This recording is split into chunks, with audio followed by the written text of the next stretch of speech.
Quelles sont les plus importantes caractéristiques de la prière? Quand tu pries, tu connais sûrement tes nécessités, tu connais tes besoins, mais sais-tu ce que Dieu voudrait pour toi? Suis-moi dans cette vidéo et je te l'explique en quelques minutes. Bonjour cher ami abonné, je te souhaite de tenir ferme dans tes engagements avec le Seigneur sur la route du carême. Ne te laisse pas distraire. Que Dieu bénisse ta journée. Bienvenue à Parole de Dieu au quotidien.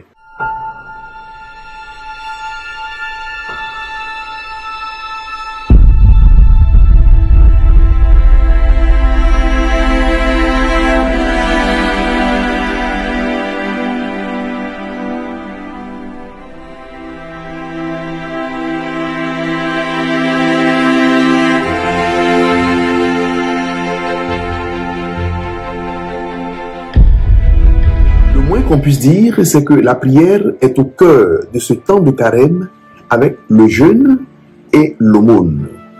Et je te le répète encore aujourd'hui, rien ne peut remplacer la prière de celui qui veut marcher au désert avec le Seigneur durant ces 40 jours de carême. D'ailleurs, les textes de cette première semaine de carême insistent sur la prière. Et aujourd'hui encore, dans la première lecture, nous voyons la reine Esther en prière pour que le Seigneur lui vienne en aide, elle et son peuple qui sont attaqués par un roi païen.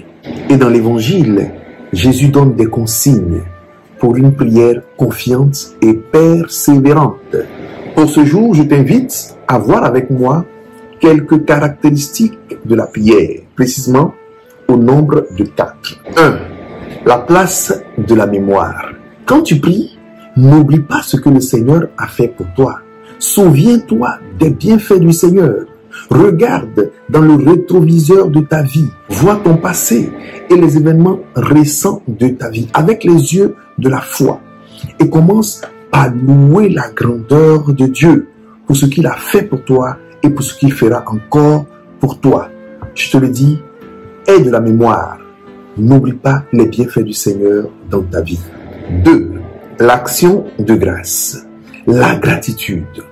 Quand tu te rappelles de ce que Dieu a fait pour toi, tu ne peux que laisser ton cœur s'élever dans l'action de grâce, la reconnaissance, la gratitude, les remerciements. Merci Seigneur pour ta bonté, merci pour ton aide, merci pour ta présence dans ma vie, merci pour ton assistance à chaque instant de mon existence, merci pour le don de la foi. Cette action de grâce peut être une louange avec de beaux chants, de beaux cantiques, avec ta belle voix, ou avec tes paroles de louange à la gloire de Dieu, comme Jésus nous l'enseigne dans le Notre Père. Notre Père qui es aux cieux, que ton nom soit sanctifié, que ton règne vienne, béni sois-tu, Dieu mon Créateur, par toi j'ai le souffle de vie, honneur, gloire et louange à toi. 3. Fais confiance à Dieu, car le doute est le premier ennemi de la foi. Le doute est le premier obstacle à l'exaucement de ta prière. Adresse ta prière dans la confiance au Seigneur. Répète autant de fois que possible. Jésus, j'ai confiance en toi. Jésus, j'ai confiance en toi.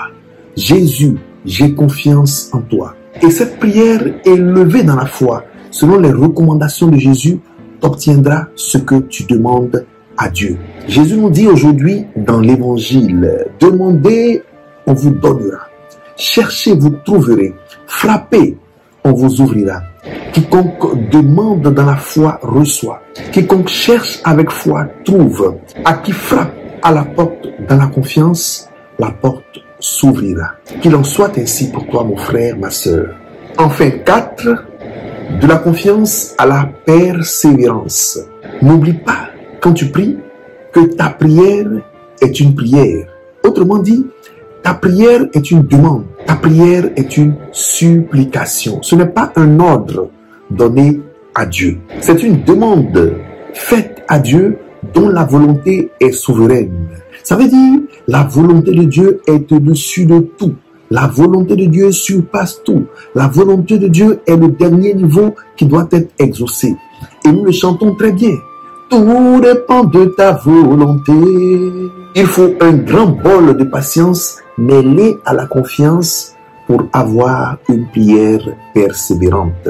En conclusion, il ne s'agit pas dans la prière de nombreuses paroles, mais de beaucoup d'amour envers Dieu. Il ne s'agit pas dans la prière d'un long discours, mais il est question de beaucoup de foi. Il ne s'agit pas dans la prière de beaucoup de bavardage, mais d'un moment de confiance envers Dieu pour recevoir ce que le Seigneur voudrait te donner. Que le Saint-Esprit fasse de nous des hommes et des femmes de prière selon le cœur de Dieu. Et pour toi qui as suivi cette méditation, que Dieu te bénisse au nom du Père et du Fils et du Saint-Esprit. Amen. Bonne suite de carême. Prends soin de toi.